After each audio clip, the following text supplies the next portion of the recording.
A player is offside if they are closer to the opponent's goal line than both the ball and the second last defender at the exact moment the ball is passed to them, unless they are in their own half or receiving the ball directly from a throw-in, corner, or goal kick. Yeah, that's the actual rule. Word for word. That is what a referee memorizes. And that is why almost nobody who watches football can explain offside without pulling up a diagram on their phone.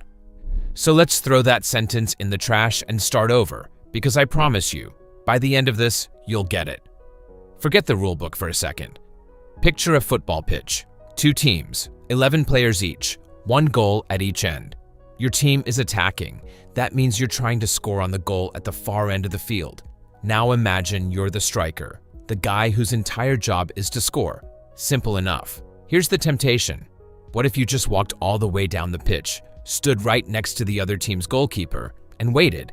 Your teammate on the halfway line could just boot the ball towards you. You tap it in. Easy goal. Game over in 2 minutes. Sounds broken, right? That's because it would be. And that is the exact scenario the offside rule was invented to kill. So here's how it actually works. Step 1. Look at the defenders on the other team. Not the goalkeeper, just the outfield defenders. Find the one standing furthest back, closest to their own goal. That guy is your reference point. In football, he's called the last defender. Step 2. As the attacker, you are allowed to stand anywhere on the pitch you want, as long as you are level with, or behind, that last defender. You can dance around him, run circles around him. It doesn't matter. What you cannot do is drift past him and hang out closer to the goal than he is. Step 3. And this is the one that trips everyone up. The offside decision is made at one specific moment, the exact instant your teammate kicks the ball towards you, not when you receive it, not when it lands at your feet. The split second the ball leaves your teammate's foot. If, in that frozen frame, you are past the last defender, you're offside. The whistle blows, the goal doesn't count, and your teammates start yelling at you. Let me show you what that actually looks like on TV. A midfielder has the ball on the halfway line. He looks up. His striker is sprinting toward the goal. He kicks a long pass forward. Right as his foot connects with the ball. Freeze it there. Where is that striker standing? If the striker is behind the last defender, or level with him, perfectly legal.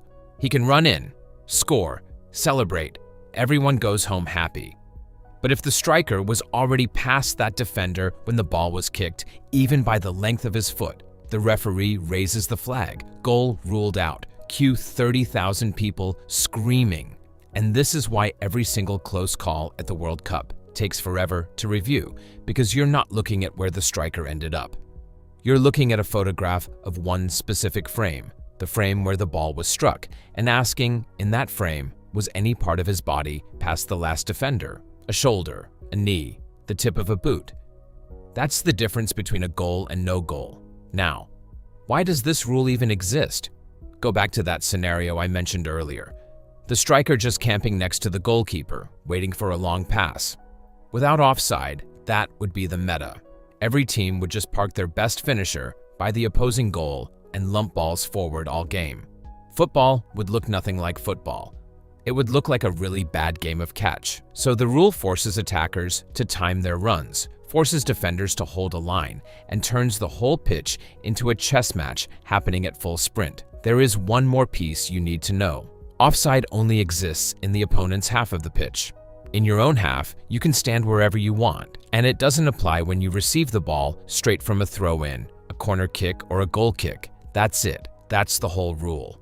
Now go back and read that opening sentence again in your head. A player is offside if they are closer to the goal line than both the ball and the second last defender at the exact moment the pass is made, unless they're in their own half or receiving from a throw-in, corner, or goal kick. Suddenly, that's not a foreign language anymore. It's just a description of what you already understand. So next time you're watching a World Cup 2026 match and the flag goes up, you'll actually know what happened. Which team do you think is going to lose a goal to a brutal offside call this tournament? Drop your pick in the comments and hit subscribe if you want the rest of football explained in 5 minutes flat.